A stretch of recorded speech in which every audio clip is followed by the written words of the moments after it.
Welcome to Dental Brain Crops. This is going to be so much fun today. I love conversing with tenacious business owners. And today we have Kurt Schmidt, the president and partner at Foundry, a rapidly growing privately owned company in software. And he's also the host of the Schmidt List podcast, which is a lot about leadership and personal development. I actually really enjoy your show, Kurt. So welcome to the show. Thanks for having me, Chelsea. I'm really happy to be here. Yeah. So tell us a little bit about yourself. Sure. Yeah. So, I'm the president and also a partner at a company called Foundry based in Minneapolis. And we build and design custom software for organizations, all sorts of organizations, a lot of B2B type places, but also a lot of things that are B2B to C. We work with a variety of industries. And, I started out my career working for a very large company and found that I wasn't very good at that, working in a big machine, and then started working my way into smaller agencies. And then over time, we ended up starting our own. And so, we're about 5 years in, and we've been on the Fortune 5,000 fastest growing companies 2 years in a row. And we're continuing to see success. So it's been a fun ride. That is so exciting and good for you. Congratulations, by the Thank you. way. Yeah. So tell me, I got to tell you, I was looking through your website and I saw the coolest thing. I go to the About page and I'm looking at your team, and these aren't your typical headshots. These are like, I feel like I'm getting to know your team just by looking at their snapshots. Tell me about that. Yeah. So, we learned early on that when you're selling services is that it's not necessarily you're selling a outcome as much as you're selling a relationship. And so we learned early on that a lot of people chose us not just because we were really good at building mobile applications or web applications, but because they just loved our team. And so we learned early on to highlight the team and to really focus on sharing their unique personalities and their unique perspectives, because it had just attracted people. It made it look like a fun place to go to, not just a place to get work done, but a place that they might even want to work at. So that was a big sort of aha moment early on in our company, is that we're selling a service, but it's the people who are doing the service that I'm really selling, if you know what I mean. Yeah, absolutely. And especially like now when people have so many options of where to be and where they don't have to be. Yes. I You think got to that, highlight your team. yeah. Well, providing that autonomy to just be yourself and show up as yourself, and then you'll do your best work. And, Right. it was so interesting because I first came across your podcast when I was preparing a presentation on the Great Resignation, and your podcast popped up in my Google search. And then we bumped into each other in a group that we're both in. And I was like, wait a minute, I think he just shared something about the podcast that I saw before. And so then I connected all the dots. That's so interesting. And so we can't control people and make them want to be, in our organizations or make them stay. But I know it's really important to you and that's just one aspect of it, to provide an environment that people want to be. Talk to me a little bit about that. Yeah. So the thing early on in my entrepreneurial journey is I thought, well, if I can get happy clients, I'll have a happy, like they say, happy wife, happy life, right? Happy clients, happy life. Yeah. But what I found is that you also have to have happy employees, which sounds like obvious, but you usually think, well, they've got a job, they've got benefits, they're getting everything that they told me they wanted, so they're good, right? And then I could just focus on the clients. Well, no. The thing is that in order to grow our business, we've had to focus on our employees as much as we focus on our clients. And once we've done that, we've retained them longer. But while they're interacting with our client or with our clients, because as the owner of the business, it's pretty rare that I spend a lot of time long-term working with that client personally. It's usually people from the team that are interacting with them more so, right? Right. So if those people aren't bought into our vision, our mission, our values, and don't live them and breathe them, the clients aren't going to care. They're not going to get that sort of feeling. So they're not going to want to stick around. So it's this cycle that I've learned early on, is that if you don't focus on your employees as much as you focus on your customers and your clients, you can just kiss both of them goodbye. um, and so what we've seen over the last couple of years with the pandemic is that people who had the option to leave decided to leave. Mhm. We had to rethink our lives because we're all stuck inside. A lot of professional women didn't have as great access to childcare, Mhm. and so they decided to just leave the workforce. You have all these things that impacted this great resignation thing, and it's not over. Right. I suspect in the next year we're going to see another 40% turnover in organizations because a lot of the people who left their places during the pandemic are leaving again. They're going to leave again. And if Nice. I look back at the people who have left our organization in the last 2 years, not one person in the last 2 years who has left our organization is at the place they left Mhm. us for. So, what that tells me is that there is a search going on. And if I can't provide enough of that landing zone for them, they're going to just keep searching. So, Yeah, absolutely. And it's hitting dentistry really hard. And it's not just that people are leaving a practice, they're leaving sometimes the industry and not coming right. back. And so, Exactly. I think the Yep. task becomes making it more attractive to them to want to stay, which includes support and enrichment and developmental Yep. opportunities because people ultimately, I think, want to be a part of something that's growing and moving. They want to Right. contribute. Right. And so if, what we learned with our business was that maybe because we do custom software development and things, it was difficult that it made sense that there was just this easy path to that sort of engagement. But what we found is that how we positioned our businesses alongside events and organizations that were near and dear to our values Hmm. made all the difference. So by us going out as a service and sponsoring events like Black Tech Talent, Hmm. Women Who Code, all these different sorts of organizations, it helped us align ourselves with our values, and it also showed our employees where we were actually putting our money where our mouth is in our terms of our values. Hmm. It also opened up the options for them to explore these spaces, to go to these events, to meet people, to grow.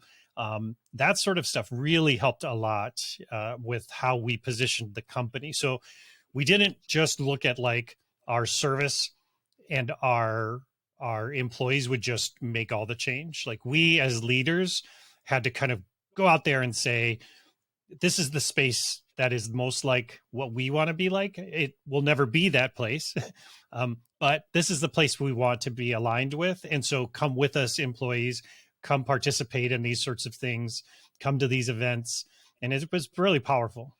Wow, that sounds really powerful. And I think it provides also a lot of reflective opportunities for the team because as they're going to these things, they're either realizing that they are exactly in the right place and a part of something Right. they want to be at, or they're realizing it's just not a good fit. But yeah, I Yes. love those efforts to make sure that everybody's on the same page, which probably I would suspect starts with the leaders doing some, 100%. reflective work and understanding what is it exactly like you talked about going to places and saying, "Okay, this business is most aligned with what I want to build for myself and my team." Mm-hmm. Yeah, we have a very large museum here in Minneapolis called the Walker Arts Center, Hmm. and we sponsor their sort of summer fling every year. Okay. And we're not we're not an art institute. We don't create, that's not the point. Yeah. The point is to show our employees, potential employees, even more so, Hmm. right?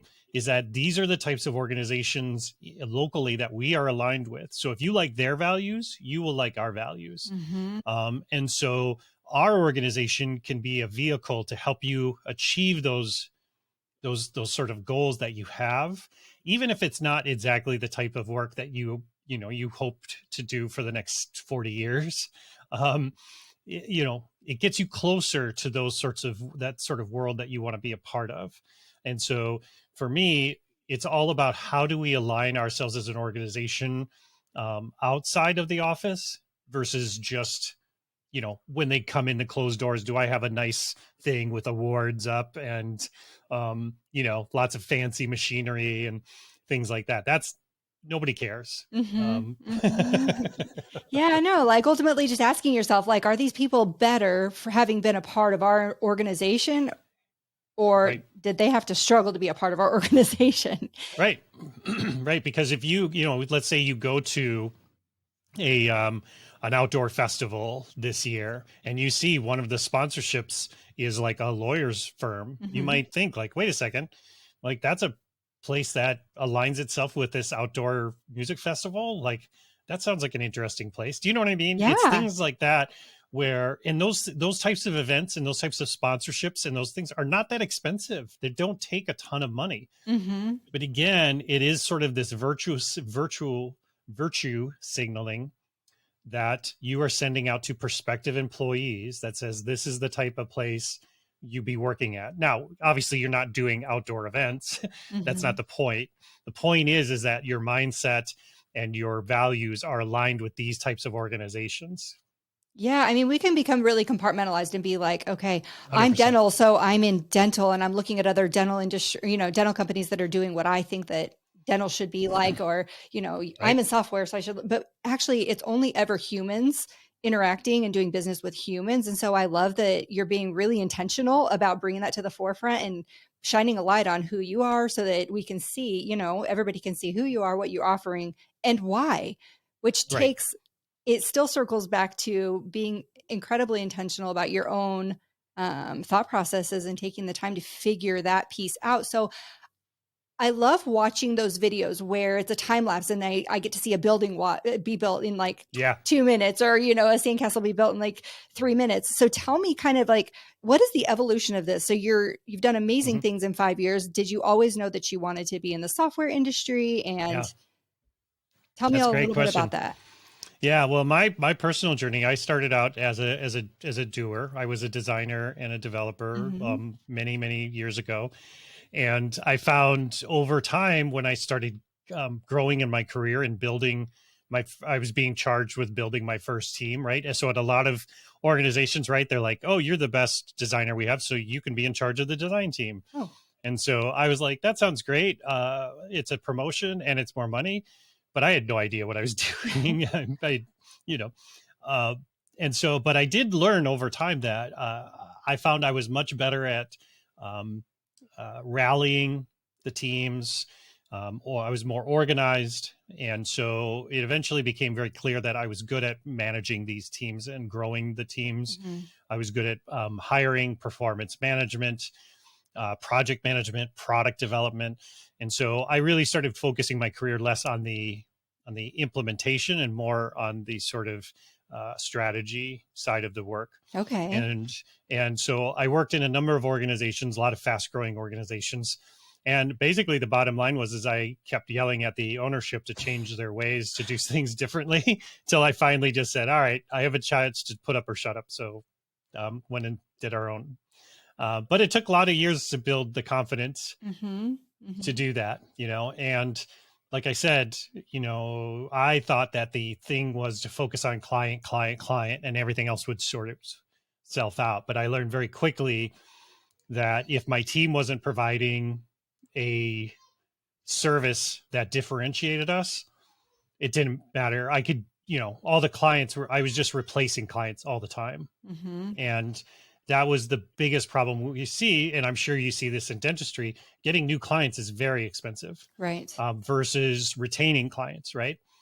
And so for us, very early on, we figured out what our retention strategy was going to be, Mm-hmm. because you can dump a lot of money into marketing just to bring those new clients in. Mm-hmm. Um, but the retention wasn't in like getting them nice gifts and things. It was training our employees. it Mm-hmm. was it was making them even more valuable to the clients, because like I said, they're not working with me the whole time that they're working with us. They're working with Right. them probably 2/3 of the time. So if they're not providing a great experience and they are not knowledgeable, they don't remember your name. Mm-hmm. um, you know it become, people will look elsewhere. Yeah, and you hit it right on the head with the word experience. That's exactly what I was thinking because I'm some people are really sharp, particularly like in high stress situations or arguments. That is not me. I if I'm in a high stress situation, I know how I feel about it, but I won't Yeah. be able to rattle off, all of the reasons until after the No. conversation's already No, you taken need time place. to no, you need time to absorb it. Yeah, yeah, but I know how I'm feeling, and that's exactly how I reflect on things. So whether I'm at the dentist's Right. office or I'm at Chick-fil-A or I'm at Target, it doesn't really matter. I Right. know what my experience was like, whether or not I can tell you all of the details why it was either a positive experience or a negative experience. And so that's what you're taking a lot of Yes. time and deliberation to put together is that experience. And You have to, especially in today's day and age, people demand it. They demand a good experience, right? So if one thing that I've suggested and we've done is, I mean, have some secret shoppers as part of your practice. mm-hmm, Have people show up for an appointment, and then they're specifically there to take notes and document everything, and nobody knows why they're there. Nobody knows that they're that person, and mm-hmm, they're providing that feedback from an actual experience, right? Because what happens as leaders is we pick up things so anecdotally, right? From side conversations, we see maybe an online review, mm-hmm, we see all these things, and that's what we use to make decisions on, but we're not actually auditing our experience that we're providing mm-hmm, in a intentional, like the word you used, intentional, which I love, an intentional way to actually create better experiences. So one of the things we did early on was audit our customer journey. And we didn't audit our marketing, we didn't audit our employee, we audited that journey. We had some secret shoppers come through and then come back and tell us, this is where I felt like this is where I felt like that. And that gave us real actionable information, because an online review or an employee saying something on the side like, oh, I heard the customer complaining down in the Starbucks later, like that doesn't, I can't make decisions off of that. And if I am, and if I am, and those decisions turn out to be wrong, I have only myself to blame. uh-huh, uh-huh. Yeah, that makes a lot of sense. But here's the thing. I coach a lot on competitiveness. And I think Mm. that there is sometimes some unnecessary competitiveness. Now, internal, like making myself stronger, developing, those things are good. But when I'm looking outside of myself and focusing on somebody else's business or what somebody else is Oh, doing rather than no, developing my own, I feel like there's a lot of distraction that takes place and you're stunting that missing the takes mark. place. Yep. But Yep. one of I the, would tell the dentist, just like in software, there's lots of teeth out there. yes. Um, so, and there's only so many, there's plenty of work. Mhm. The problem is that there's not a lot of good experiences.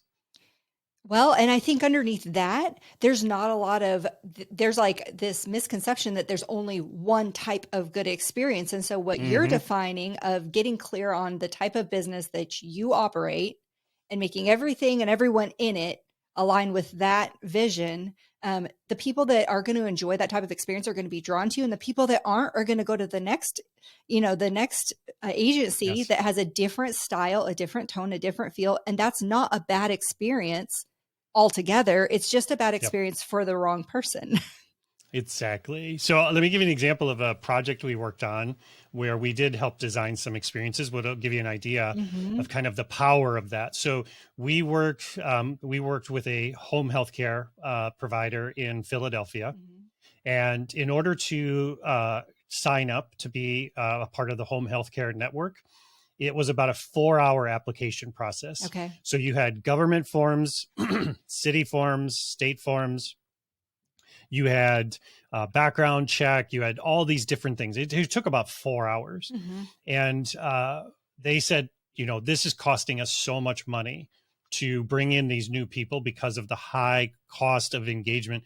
Sometimes people would leave before they were even done because they were like, I didn't plan for this. I didn't, and then they never come back. Mm-hmm.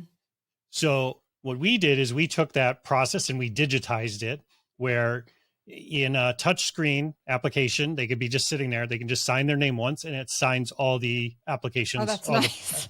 all the way through. Yeah. They put in their address once. It puts in all the addresses through the federal, state, and city forms, Yes. all the way through all this stuff. We got the experience down to less than 20 minutes. And this custom piece of software transformed their business and their new hire experience. And that was a forward thinking company, because to your point, if they would have been thinking about how can I outpace the next home healthcare Mm-hmm. person versus how can I get in higher quality employees at a faster clip, at a faster pace to match our growth, Mm-hmm. that's where they invested their money. But they didn't do it because the owner was like a genius. They went and they audited sort of that experiences Uh-huh. and came back and said, this is where we're getting the most complaints. So this is where we should focus our money on to solve this problem. And it was a great experience. I really enjoyed working with them and, um, and seeing how that transformed their company. But again, yes, we built this digital tool, but what it was to transform that experience those people were happening. I mean, you talk to dentists all the time. I went to an endodontist or whatever just a few weeks ago, Uh-huh. and the amount of papers that I had to fill out was just ridiculous. Like, Mm-hmm. I'm like, really? I thought it was, what year is this? But they had some really fancy machinery in there that clean the air. Oh, well, that's good. Yeah, I guess that's to give me a good experience. Well, But I pick on them, but you get what I'm saying, right? Is yeah. that, instead of actually going in and auditing their business on where the opportunities are, a lot of times leaders like ourselves, we get so busy and we're so wrapped up in things, is that whatever shiny object in front of us looks like something we can crush and move on to the next thing is usually what we focus on. Mm-hmm. And sometimes with that heightened focus, so obviously we do really good things with that. What I've noticed, and I even have to work on this for myself, is that Mm. sometimes with that intense focus, you can misunderstand or be unaware of the level of impact you're having on your team members. Oh, I talk about that a lot, Chelsea. You have to understand how much weight you have. Like, you might think you're a lapdog, but you're a Great Dane. Yes. Especially in the office. Mm-hmm. You take up a lot of space. You give up a lot of visual cues to your employees. Um, I used to talk to this about my partners because this was their first time running a business, and I'd say, when we go to lunch, kind of shows the rest of the team when it's okay to go to lunch. Mm-hmm. Mm-hmm. And they were like, "No, these are adults," and I'm like, "No." They might be physically adults, but in this place, they are looking to us for direction. And Right. so if we're not giving clear direction and they're looking for direction, guess where they get it from? They listen and they watch. Mm-hmm.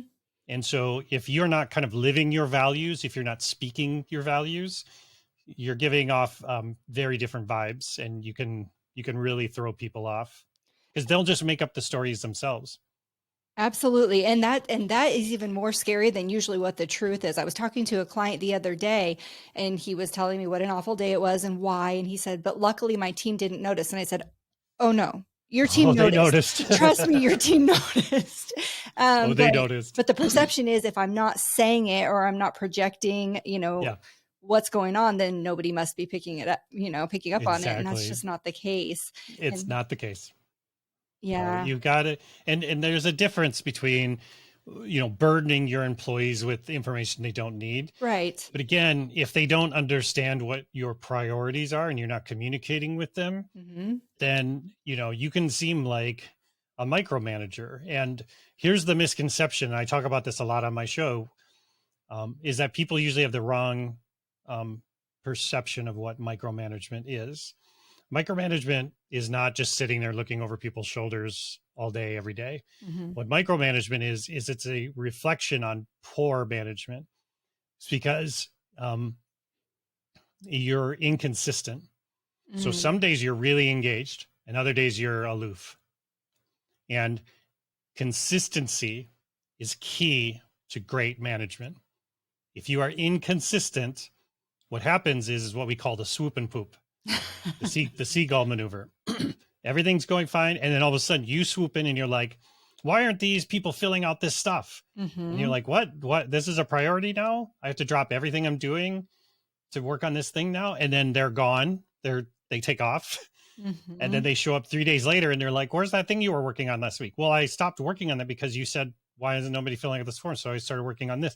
And they're like, what? No, work on this. That's micromanagement Mm-hmm. because you're being inconsistent. So you are forced then into this micromanagement role. And that's something I coach people on all the time. Exactly to your point, Chelsea, is that if you think they're not noticing, that's your first mistake. Yeah. So when you're developing yourself as a leader and you're deciding, okay, what is that threshold that I'm comfortable noticing? Because I'm Hmm. the business leader. So presumably I've done a lot of the jobs that I'm now hiring for, right? And so I can see that something's either not going Yeah. right or not as efficient as it could be. What's the threshold of allowing some mistakes to happen and some growth to happen before you step in? And how do you develop that self in yourself as a leader? Well, personally, I think it's pretty easy. You have to first define what good looks like for your people. If you don't define what good looks like and you just keep moving the end goal, the goalpost on them, Mm-hmm. then you're never going to achieve it. Mm-hmm.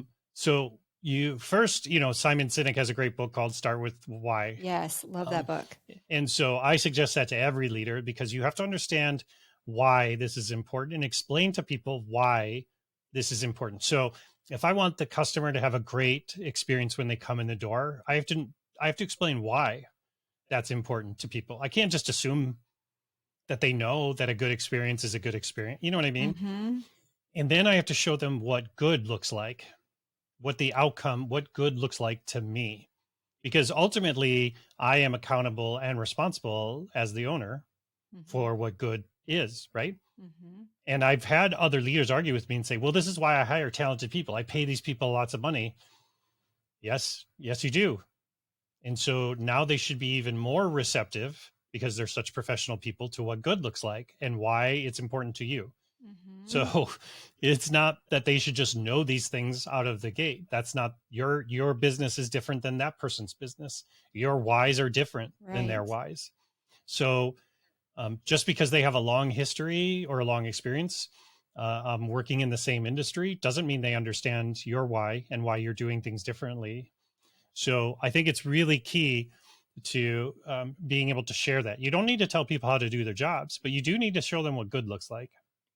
Right, because otherwise they're going to do their best to do what good always up till then has been in their experiences. It's not that they're doing it wrong or bad. It's just if you're not communicating it, and it by the way won't hurt to communicate more than is necessary in these types of regards. But Right. if Right. people don't know, they're only going to be able to do what they know. And so I love Hmm. that feedback. That's really great. And so if you are going from, you said the last 5 years, you're going through this rapid growth. Hmm. I would assume that there is a lot of personal growth that has to go with that and that the standard deviation for that is high. And so talk to me a little bit about growing yourself as you're growing a business. Yeah, that's great, Chelsea. Thank you for asking because early on in my career, I did kind of what a lot of us do is I just went out and read whatever book an old white guy wrote, like that looks like me on leadership. Yeah. And I read all those books.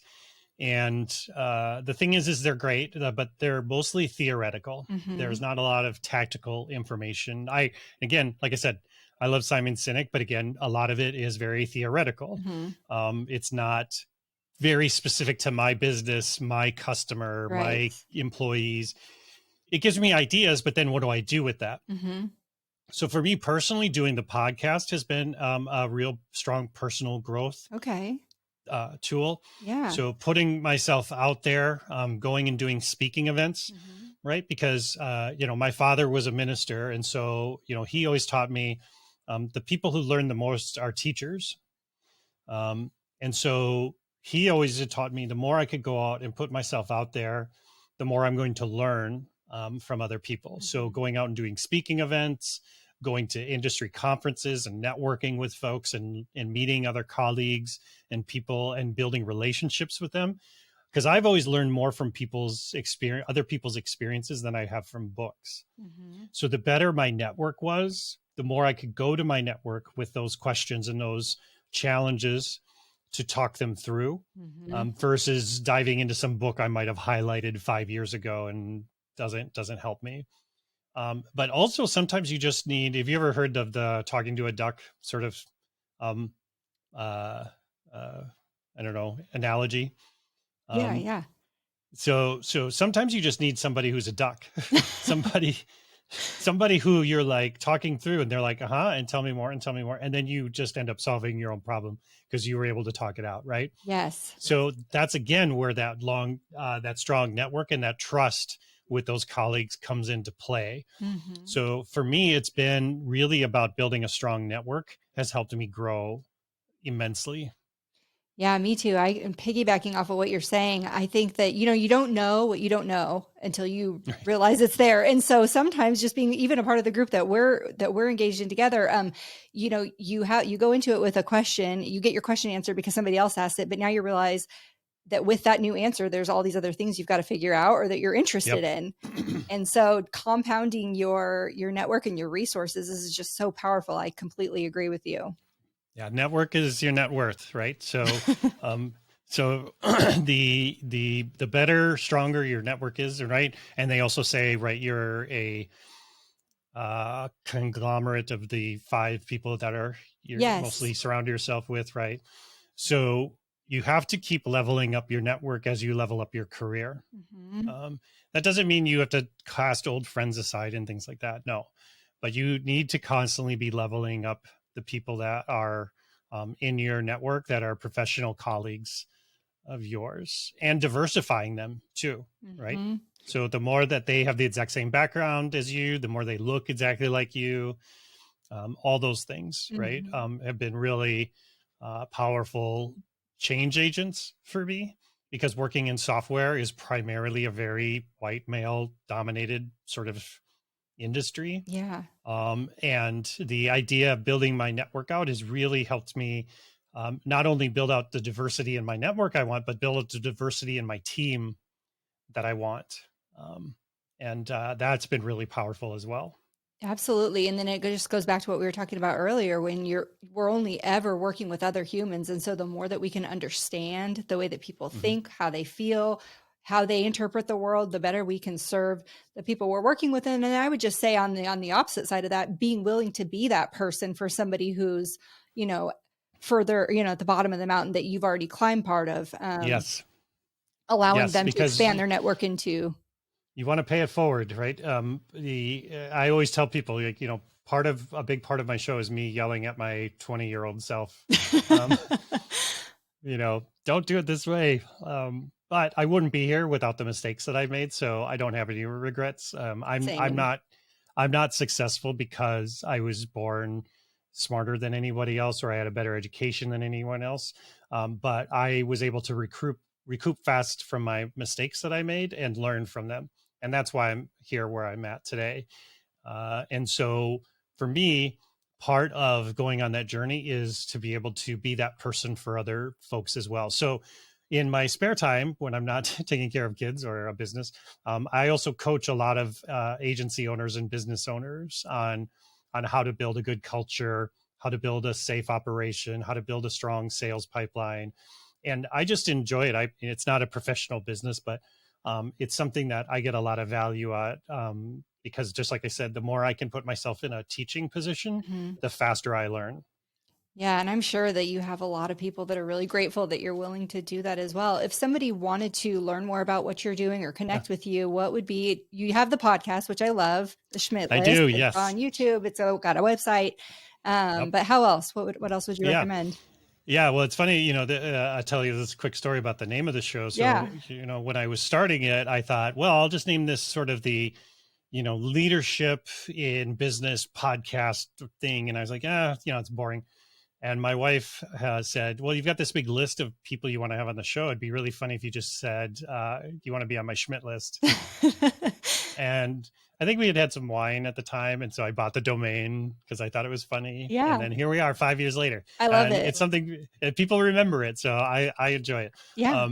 So yeah, you can, if you search for Schmidt List, it's on everywhere you can get a podcast, Spotify to Apple and whatever, but I Mm-hmm. also do it live on YouTube. Okay. And I live stream to LinkedIn as well. So the place I'm probably most active is LinkedIn. Okay. So if you just search for Kurt Schmidt, Mm-hmm. usually I will, as long as it's in America, it's a very German name. So make sure, you're searching in America. Yeah. You'll probably find me, and my company's name is Foundry, and we're located in Minneapolis. And yeah, and just reach out. I'm more than happy to chat with folks.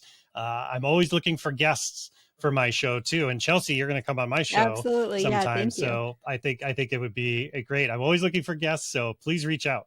Very good. Well, thank you so much for your time today. This is a lot of fun. I appreciate your time out of your day and sharing your wisdom and knowledge with everyone. No, thank you, Chelsea. I'm honored to be on the show. I appreciate you. Yeah. Have a good day.